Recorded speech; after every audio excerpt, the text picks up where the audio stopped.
Hello televiewers and happy we start from us at My Media Prime Television. You're on to your favorite bilingual program, The Brief, dedicated to the review of major headlines that the paper usually carry in Cameroon. On today's edition of the program, like many papers are focusing on today, we will be talking about the death of His Eminence Christian Cardinal Tumi, who died at the age of 90. That was in the early hours of Saturday, as was announced by the Archbishop of the Douala Metropolitan Archdiocese, His Lordship Samuel Kleda. We shall equally be talking about the Anglophone crisis and a woman who has stayed beside a husband who has been paralyzed for over 39 years. Get the striking story as we will be back in the studio. Bonjour Audrey. Good morning Laisha Kingsley. How are you doing? It's a new week.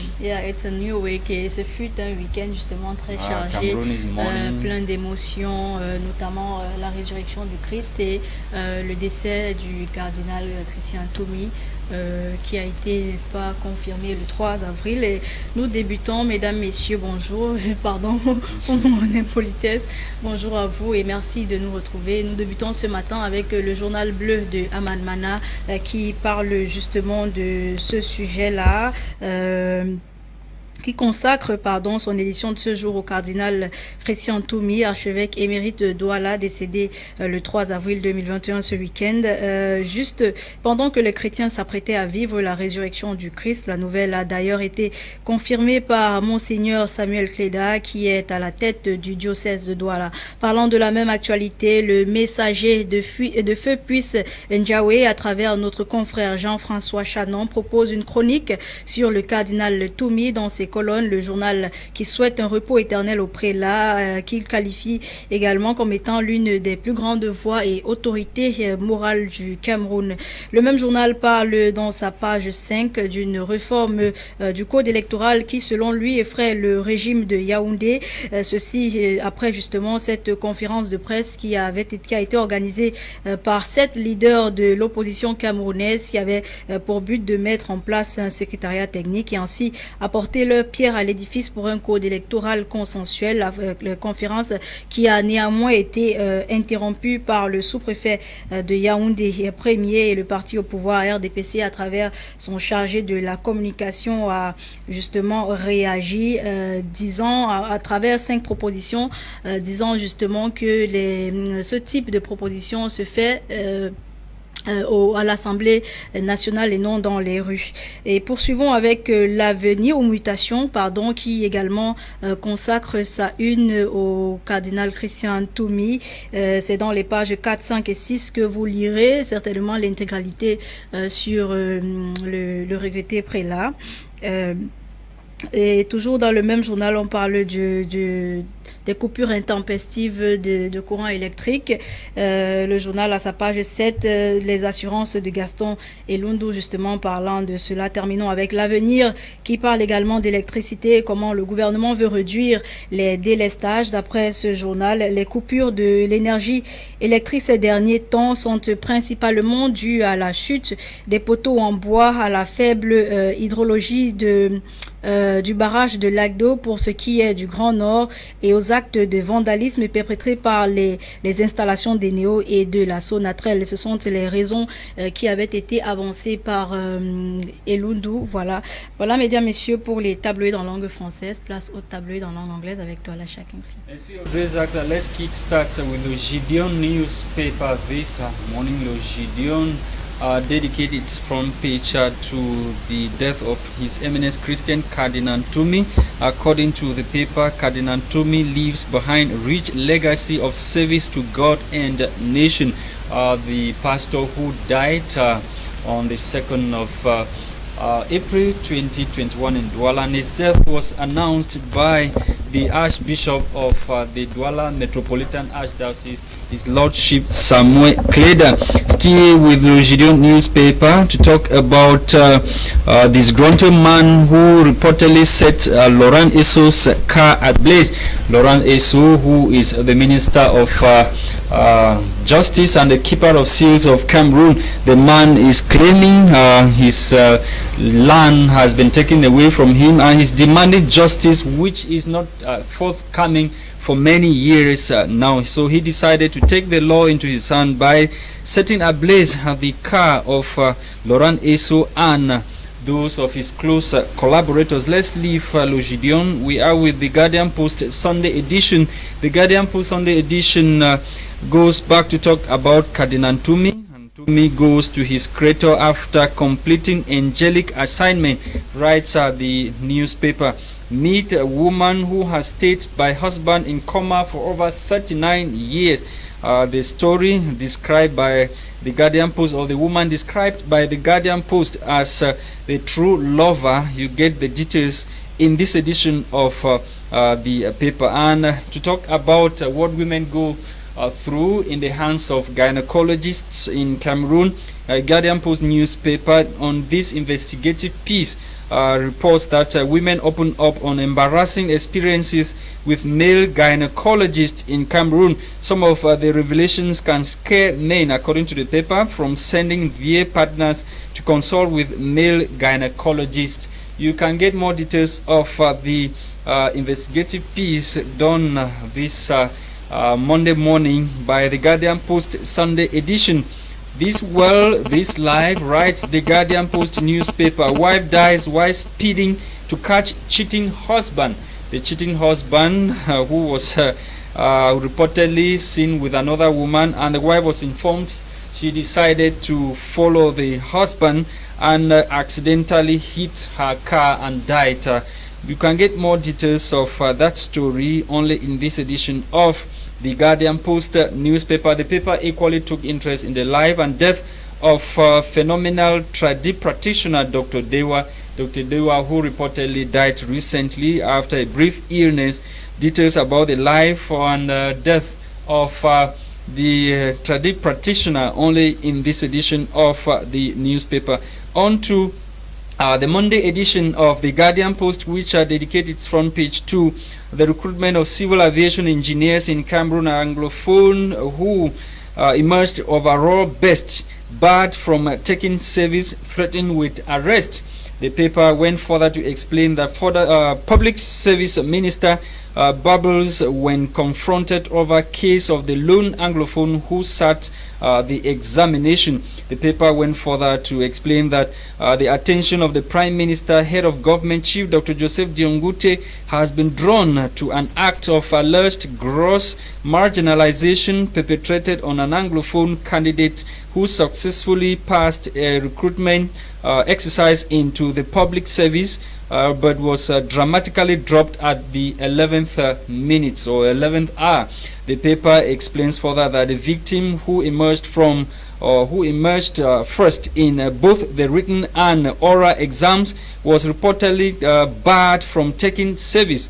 The said candidate, Tato Hillman Ayuk, who hails from Manyun division of the southwest region of Cameroon, according to documents gathered by the Guardian Post newspaper, was declared successful for the recruitment of the civil aviation engineers, both at the level of the written and the oral parts of the examination. Let's talk about Energy Minister, who has unveiled government ambitions plan to curb persistent power cuts in the country. The paper also took interest in the life and death of His Eminence Christian Cardinal Ntumi. The paper says Ntumi's departure, broken bridge between Anglophones and Francophones in Cameroon. We end with the Star newspaper, which talks about another headache to the government. Over 15,000 workers in the southwest region of Cameroon on a state pay rule. The revelation was made during the visit of Public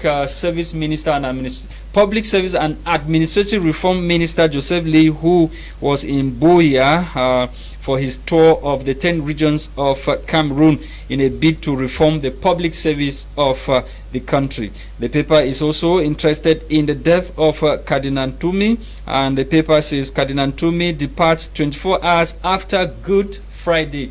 Thank you, televiewers. We are back in the studio to continue with our discussions this morning with our guest who is already here, Audrey Zakza. Oui, effectivement, Lasha Kingsley, on a un nouvel panéliste ce matin. C'est la toute première fois qu'il nous rejoint sur ce plateau. Bonjour à vous, monsieur. Bonjour et bonjour à vous milliers de téléspectateurs qui nous suivent en ce moment. Good morning, sir, and welcome to the program. Thank you. This is your very first time of coming to my media prime. Yes, it is my first time. But you know, I will try Okay. to give my best. All right. When many papers or many newspapers are talking about the death of His Eminence Christian Cardinal Toumi, the lone and the only, let's put it that the first and lone Cardinal Cameroon has ever produced. When you heard about the death of the Cardinal, what was your feeling? Particulièrement, j'ai été touché parce que pour nous qui observons aujourd'hui la scène politique au Cameroun, le cardinal Christian Toumi était un espoir dans la résolution de la crise dans la partie anglophone du Cameroun, au nord-ouest et notamment au sud-ouest. Pour nous, hommes politiques, nous avons un espoir parce que nous avons vu les travaux qu'il avait effectués, les enquêtes, nous avons vu un ensemble de propositions qu'il avait faites dans le sens de la résolution de cette crise. Aujourd'hui qu'il n'est plus là, on ne sait pas à qui nous allons nous référer désormais parce que, comme vous l'avez dit dès l'entame, le cardinal Christian Toumi était l'une des personnes à qui nos frères du nord-ouest et du sud-ouest avaient fait confiance pour servir d'interface entre le gouvernement et Parfois, il était accusé d'être embassonné. Certains lui accusaient de travailler pour le gouvernement. Les autres disaient qu'il était embassonné quand il avait l'initiative de rassembler les anglophones pour trouver une solution. Oui, exactement. Vous savez, nous sommes au Cameroun. Et nous sommes là dans un système mental qui ne veut rien comprendre en ce qui concerne les réalités même du pays. Parce qu'il faut qu'on le sache. Dès l'entame, vous avez parlé d'un ensemble de choses et vous comprenez qu'au Cameroun aujourd'hui, lorsque vous n'êtes pas en phase avec les idées du gouvernement, vous êtes un hors-la-loi, vous êtes un anarchiste, vous êtes un séparatiste, vous êtes même un extrémiste à la limite. Et vous voyez que le cardinal Christian Toumi, donnant des propositions de ce que lui il vivait sur le terrain, donnant des lignes de conduite à tenir qui notamment ne favorisaient pas le gouvernement en place. Donc pour eux, ils devaient taxer le cardinal Christian Toumi d'ambazonien parce que vous connaissez ce que c'est que le pays. Il disait que rien que la vérité. Voilà. Alors que lui ne disait que la vérité. Il ne disait que ce qu'il voyait sur le terrain et il apportait un ensemble de propositions pour que cette crise soit résolue. Bon, c'est vrai, on va dire que parce qu'il disait au Cameroun, arrêtez d'abord de faire crépiter les armes, faisons d'abord ceci. C'est dans ce sens qu'on le traitait d'ambazonnier. Et le gardien de poste lui-même a été enlevé. Oui. Ok. Voilà. Et le gardien de poste qualifie justement son décès comme étant un pont cassé entre justement dans la résolution de la crise qui sévit les régions du nord-ouest et du sud-ouest. On a vu notamment, je crois que c'était le 6 novembre 2020, lorsqu'il a été kidnappé par des sécessionnistes qui l'accusaient l'achat d'être un black leg ou je sais pas. Enfin, qu'est-ce que vous pouvez nous dire par rapport à ça? Oui, justement, moi par rapport à la question que vous venez de poser tout à l'heure, si vous êtes un ambazonien, alors on vous kidnappe encore. Pourquoi? Ça veut dire qu'il était nul. Ça veut dire que le cardinal Christian Toumi était neutre. C'était juste un Camerounais qui aime son pays, un Camerounais qui a voulu apporter du sien pour la résolution d'un problème majeur au Cameroun, un problème qui fait mal non seulement à la vie socio-économique, mais également politique. Parce que si au Cameroun aujourd'hui nous connaissons ce qu'il y a au Nozo, avec plusieurs morts, plusieurs destructions de maisons, l'économie est paralysée. Nos frères aujourd'hui sont obligés de s'expatrier même. D'autres sont obligés de vivre dans des conditions vraiment pas agréables. Mais le cardinal Christian Tomi vraiment était la personne idoine. D'ailleurs, j'ai même appris hier lors d'un débat dans une chaîne de télévision concurrente à la vôtre, où on disait que lors de ce kidnapping, nos frères ambazoniens avaient transmis un message, avaient donné un message au cardinal Christian Tomi qui devait transmettre au gouvernement. Bon, d'ailleurs, je ne sais pas s'il y a des dernières nouvelles, ce message a été envoyé à la présidence de la République. Ok. Let's talk about electricity cuts in Cameroon. Le problème de coupure d'électricité au Cameroun. What is really happening with Cameroon? We have the Minister of Water and Energy, Gaston Elundu Esomba, who comes up recently, and he's saying that government is doing everything to ensure that the issue of persistent power cuts becomes an issue of the past. Le problème de l'électricité au Cameroun ne date pas d'aujourd'hui. C'est un problème très vieux d'ailleurs, parce que nous, lorsqu'on est dans ce pays, on commence à vivre ce problème depuis qu'on est tout petit. Alors le gouvernement est là depuis plus de 38 ans aujourd'hui. Je me demande à quoi est-ce qu'on pense. Bon, mais cela n'est que le reflet du système, parce que les problèmes d'électricité que nous connaissons aujourd'hui, c'est un échec total pour un pays comme le Cameroun. Voyons, on a lancé un ensemble de projets, l'Ompanga, le Menvele, on a parlé même de Son Loulou, on a parlé de tous ces grands barrages qui, en ce moment, devaient nous donner la quantité d'électricité nécessaire pour les ménages, pour le développement même industriel dans notre pays. Mais qu'est-ce qui fait que jusqu'à ce jour, on tarde à faire démarrer ces projets? Justement. But we say electricity to other neighboring countries. Yes. We export electricity. So yes. What is happening? We don't even have, and we are exporting. We don't have, but we are exporting. That is the problem. Why you cannot eat for your satisfaction, pour votre satisfaction, oui. Et que vous parvenez quand même à donner de la nourriture aux voisins. Ça veut dire que vous-même, vous prévoyez votre mort. C'est ça qui se passe. Le système gouvernemental camerounais a justement échoué parce qu'ils ne font pas de projection à long terme. Parce que pour un problème qui fait aujourd'hui près de plus de 30 ans, 40 ans, je pense que la barre devrait être déjà redressée. Et il y a plusieurs ministres de l'eau et l'énergie, il y a plusieurs directeur de AES Sonnet et Neo. Qu'est-ce qui se passe réellement? What is really happening? Et justement, l'un des points que le ministre Elundu a d'ailleurs avancé, il parle du fait que les poteaux qu'utilisait le Cameroun jusqu'alors étaient récoltés dans les zones anglophones et que depuis la crise, c'est quasiment impossible. Vraiment, ça fait pleurer. Pour nous qui aimons notre pays. Ça, c'est, je ne sais pas, nous sommes, peut-être, quand je regarde le Cameroun et je vois un ministre d'un gouvernement faire de pareilles déclarations dans un monde où, je ne sais pas, même la technologie est tellement avancée, on ne devrait plus être résolu d'ailleurs. Allons questionner la qualité de ces poteaux, qu'on prenait par exemple au nord-ouest et au sud-ouest.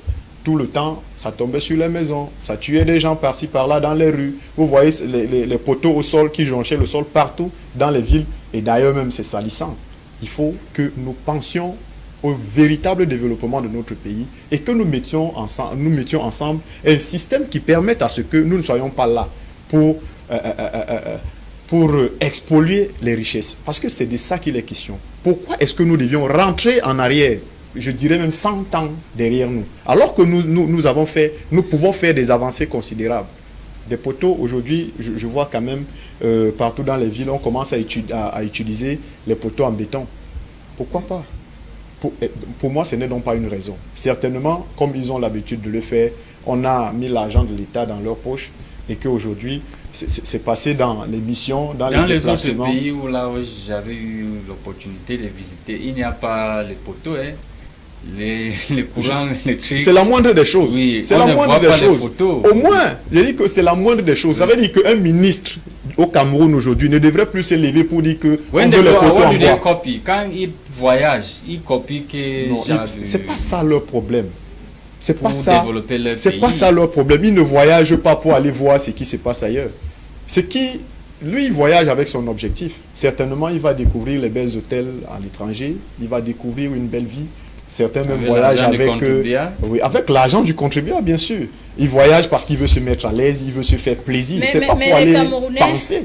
Mais les Camerounais qui volent l'électricité au quartier ou dans les quartiers, ils sont également... No, not like that. Even there's a recent report that was published by the National Gendarmerie showing some suspects who were caught stealing high tension cables, using them in manufacturing aluminium pots or whatever. So yes. Is the population also contributing in this issue of us not having electricity? No. Stealing the high tension cables and the cables used in transporting the current. Vraiment, soyons réalistes. Si au Cameroun encore, un citoyen peut avoir accès au câble électrique, est-ce que c'est lui le problème? Le problème alors c'est qui? Comment est-ce qu'il fait? Et au câble parfois électrique de haute tension. Cela voudrait dire que... Est-ce que les responsabilités ne sont pas partagées? Non, moi il ne faut pas prendre le problème sur cet aspect. Parce que si moi j'ai, par exemple, ma maison, je fais tout pour la sécuriser, n'est-ce pas? Oui. Je fais tout le nécessaire.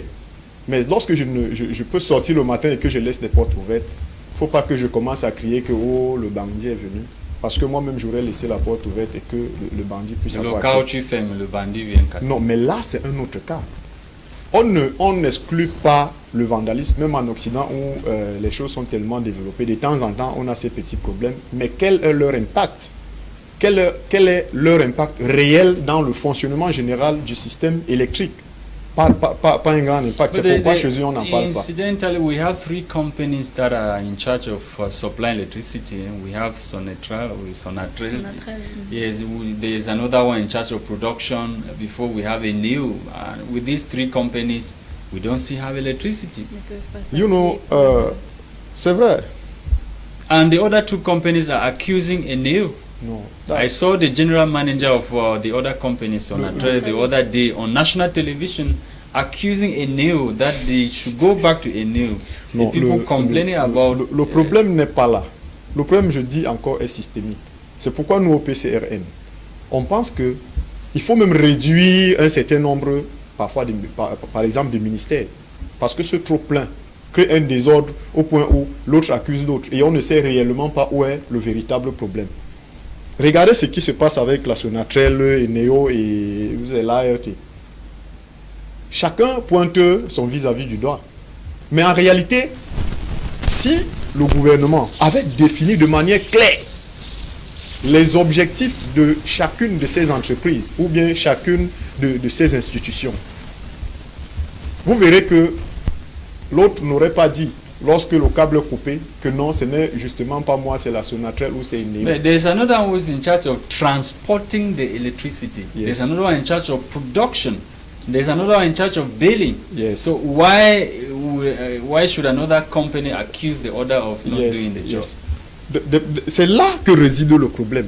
Parce que une si seule entité... toi tu transportes, tu ne transportes pas. Non, justement, c'est là où se trouve le problème. Parce que avec ce melting pot général, il n'y a pas un contrôle du système. Lorsque l'électricité se coupe à Douala et que c'est lui-même qui est en charge de distribuer l'électricité, vous lui demandez, mais pourquoi on a coupé l'électricité? Il est capable de vous le dire. Mais si c'est une entité dont la gestion est centralisée, où on a une entité qui a le contrôle. Quel est le rôle du ministère de l'eau et de l'énergie? Non, le rôle du ministère, c'est pas d'aller mettre son doigt, c'est de manière régalienne. C'est de son droit d'aller faire ce contrôle. Suggested that the ministry should even be scrapped off. They should even scrap the ministry of water. Bien sûr, parce que on n'arrive pas à comprendre donc. S'il est dans l'instance qui devrait réguler tout le système électrique au Cameroun, et que jusqu'à ce jour, on n'arrive pas à avoir une fluidité au niveau de la gestion même de cette électricité qui est produite, ou bien de cette électricité qui est transportée et distribuée dans les ménages. Il y a un problème. Ça veut dire que, bon, certainement, j'ai du mal à le dire, peut-être le ministère est incompétent.